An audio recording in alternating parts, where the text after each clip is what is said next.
Progres fisik pekerjaan infrastruktur dasar Ibu Kota Nusantara IKN tahap 1 sejumlah 40 paket telah mencapai 74,87% per 15 Februari 2024.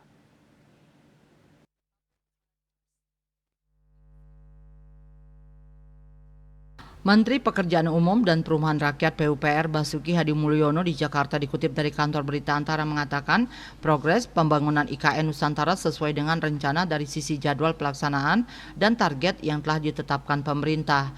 Kementerian PUPR sudah memulai pembangunan infrastruktur dasar di IKN sejak awal September 2022. Di antaranya konektivitas, penyediaan air baku, sanitasi, dan kantor-kantor pemerintahan di kawasan inti pusat pemerintahan KIPP.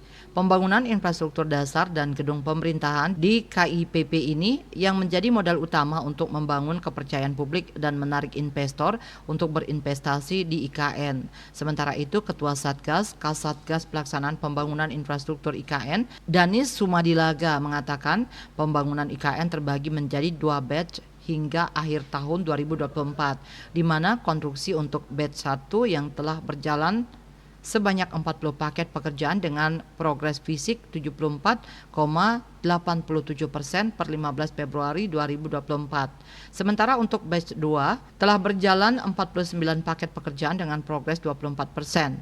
Untuk keseluruhan 89 paket berjalan, anggaran yang sudah teralokasi sebesar 68,57 triliun rupiah. Selanjutnya untuk pembangunan jalan tol yang menjadi akses utama menuju kawasan IKN saat ini sudah berjalan pada 3 seksi, yakni seksi 3A Karangcuang KKT Karyangau sepanjang 13,4 km dengan progres 70,9%, seksi 3B KKT Karyangau Simpang Tempadung sepanjang 7,3 km dengan progres 70% dan seksi 5A Simpang Tempadung Jembatan Pulau Balang sepanjang 6,7 km dengan progres 77,8%.